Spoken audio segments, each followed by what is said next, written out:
Tahsin Kaya, hoş geldin Sayın Bakanım. Sağ olun. Beraber. Sağ olun. Hoş geldiniz Sayın Bakanım. Sayın Bakanım hoş geldiniz.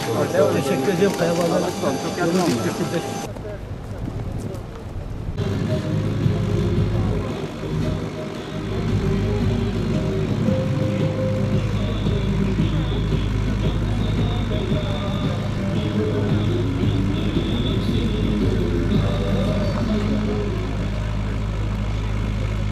Sevgili Siirtliler, kıymetli misafirler, bugün yine bölgemiz için en önemli işlerimizden biri olan Siirt Pervari yolunun temel atma töreninde sizlerle birlikte olmaktan büyük bir mutluluk duyuyor. Hepinizi saygıyla selamlıyorum.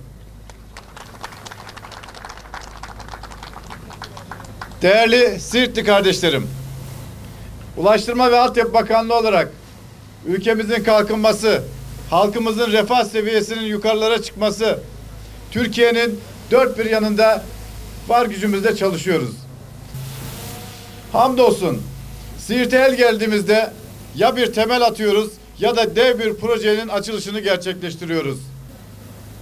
Değerli arkadaşlar, 20 yıllık hükümetlerimiz döneminde ülke genelinde tüm ulaşım sistemlerindeki dev yatırımlarımız ve hizmete açtığımız büyük yatırımlardan Siirt'te hak ettiği payı almaktadır, almaya da devam edecektir.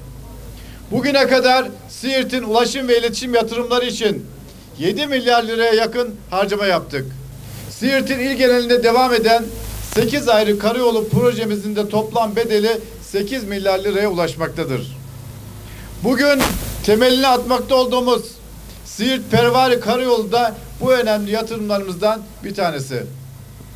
15 Ağustos 2022'de yapımına başladığımız projemizin uzunluğu 64 kilometredir. Proje kapsamında toplam uzunluğu 666 metreyi bulan 2 adet viyadükle birlikte yine toplam uzunluğu 500 metre olan 10 adet köprü yer almaktadır.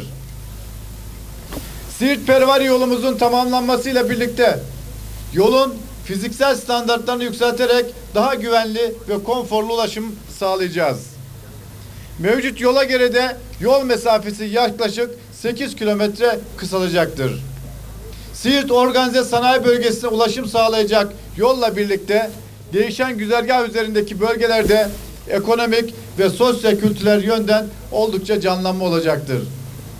Başta Siirt fıstığı olmak üzere bölgede yetişen tüm tarım ürünlerinin yurt içi ve yurt dışına nakli de oldukça kolaylaşacaktır.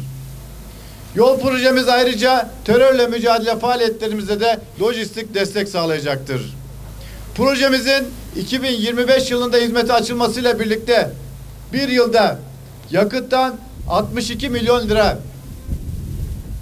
akaryakıttan 20 milyon lira, zaman tasarrufundan 62 milyon lira olmak üzere toplamda 82 milyon lira tasarruf sağlayacağız değerli arkadaşlar. Yol projemizle birlikte ayrıca 4136 tonda egzoz emisyonunda azalma olacaktır. İnşallah projemizin açılışında da sizlerle birlikte olacağız en yakın zamanda arkadaşlar.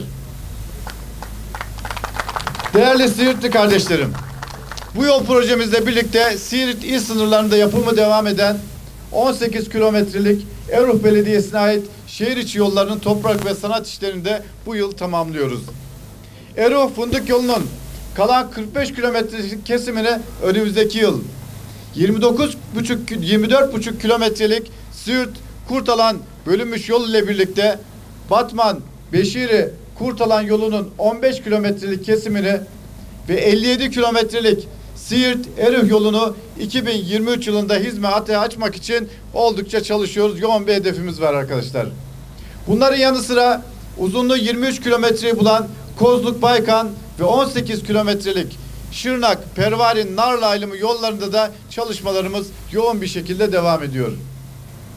Değerli arkadaşlar, atalarımızdan bizlere miras çok güzel bir söz var. Hizmet eden izzet bulur. Biz de bu inançla milletimize hizmet ediyor ve etmeye de devam ediyoruz. Siirt Pervari yolunun şimdiden hayırlı olmasını diliyorum. Ya Allah, Bismillah, hayırlı uğurlu olsun.